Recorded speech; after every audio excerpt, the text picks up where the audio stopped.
When I was about 12 years old, my mother took me to a banquet to see our departed Lieutenant Governor Lincoln Alexander as he retired from government service.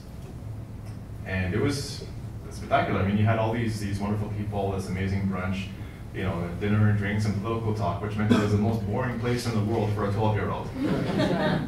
But after the event was over, His Honor Lincoln Alexander came out and shook hands with people in the crowd. And my mother brought me right up to him. She ushered me right to his feet. And he knelt down to me with those big bushy eyebrows of his. And he took my hand in his and he said, "I'm proud of you, young man, that your mother brought you here today, because we need good young boys like you to grow up and be powerful men. And I'm very honored to be in the presence of many of you powerful men this evening."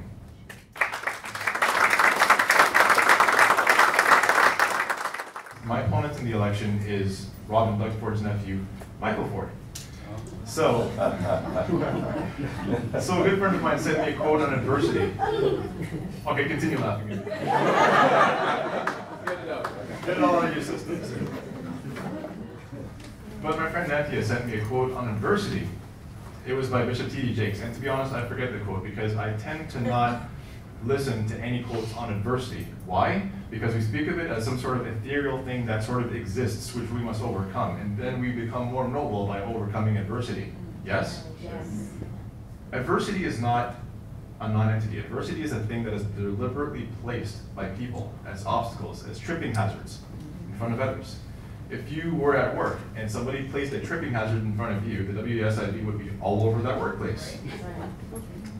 But when it's done in our community, we say that it's something that we must overcome. So we continue to go around or try to go over top of it, but never discuss the root causes of what placed those obstacles there in the first place. Yes?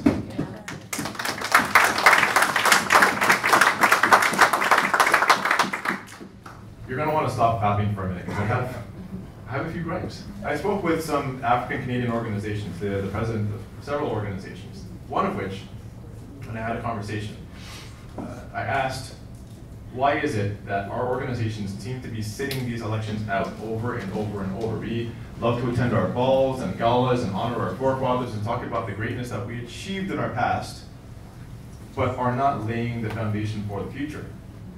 To which that president said to me, "We need to learn to stay in our lane sometimes, because this organization, that is not our mandate." And I said, well, what is the mandate?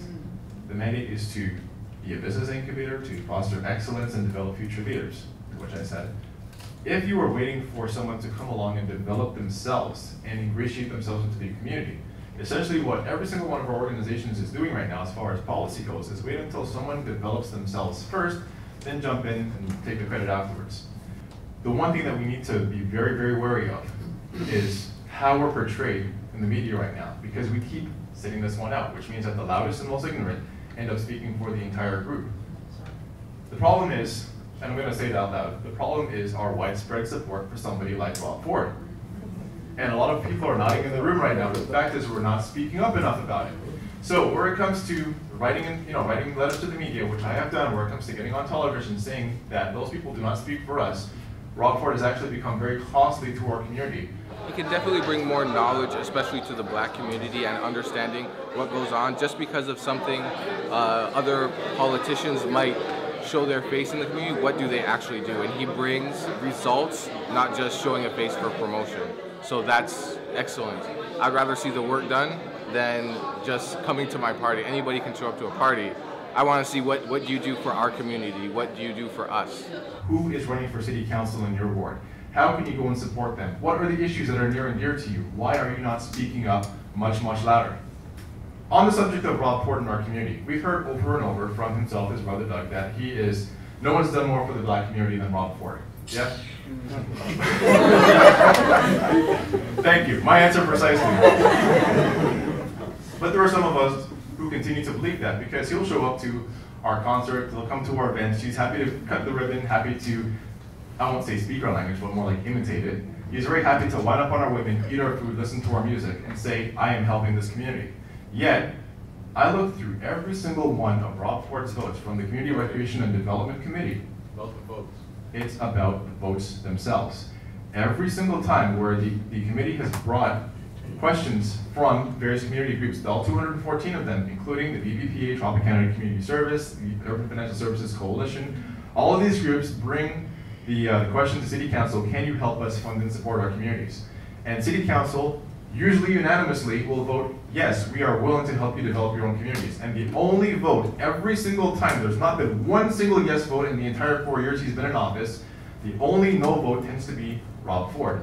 Most of the time, Doug Ford. So my question is you, how has he been a friend to our community? How has he helped us exactly?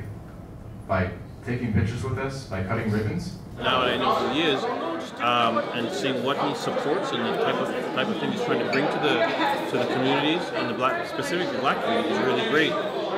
We need more people like him who are thinking more centralized about what the politicians and the councillors can do for the community, and in making himself visible, it starts to uplift what we have and what they have. And I'm hoping that his direction can help towards galvanizing some of the people who really don't know what's going on, and then that way it'll be better for the growth of the community. Here's what we're looking at. In Rexdale, like I said, we have what I call a health desert. Lack of access to food, or quality food, lack of access to recreation, lack of access to educational opportunities. I have a program that actually addresses all three, which is called an innovation hub. You see, Albion Library has an excellent program where children drop into the library and play video games. Now, some of you may see video games as a tremendous waste of time, but if it gets children into a library, then why not? But that's step one.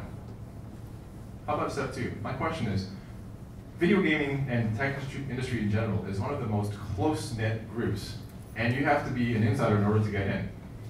So my question is, well, if we already have the kids inside the libraries playing the video games, why not teach them how to make the video games? There are several private companies that I've already talked to and I'm willing to partner up with, one of which is called Little Geeks. And what they do is they get computers that are being cycled out of the inventory of large companies like IBM, like Petro-Canada, like Government of Canada. They refurbish them and put those computers into the hands of young people. So my question is, why can't we put computers into the hands of our young people, have them in the library, teach them how to make video games? Because University of Guelph Humber, which is one of the most successful universities, which you're actually sitting in right now, one of the most successful universities in Ontario, has an amazing web development program, and we can get them on board as a community partner. We can get volunteers from several different tech companies to help teach these kids how to make video games. But if you teach them how to do that, you've essentially created your next generation of software engineers. There's nothing saying that they have to go into the video game industry. So since tech is incredibly big and sexy, why are we not looking for ways to stream our young people into the pursuits and passions that engage them? Why not, for example, if children are interested in basketball, well, if you're not going to become an NBA player, why can't you learn sports management? Why can't you go work for Maple Leaf Sports and Entertainment? Why can't you become a talent scout if they like rap music? And to be perfectly honest, I am absolutely sick and tired of us believing that all we need is one more lecture to our young men and women to get them away from rap music that's going to solve their entire life's problems. If they love rap music or R&B or whatever it is they like, then teach them. This is how you become a record industry executive. This is how you become a producer. This is how you become a sound engineer. At Malvern Library, they actually have a fully functioning sound studio that if you want to drop in and record a mixtape or a CD, you can go ahead and do that. But where are those opportunities in Rexdale? In the last 14 years, Rexdale's been represented by Rob Ford and Doug Ford. And all we have to show for it is tremendous owner development and a gigantic 150-foot hole in the ground next to the community where I grew up. So my question to you is this: if these are things that engage you and these are things that really burn you up on the inside, give me a call, send me an email, come out to the office, knock on some doors alongside me. And if you can't make it out to Rexdale, find out who's running any ward and knock on doors alongside them. Because my goal is this: if I can't bring people in beside me and I can't bring people in behind me, then I'm not doing my job. I'm doing my best to force the door open. Now it's up to you to step in with me. Thank you very much.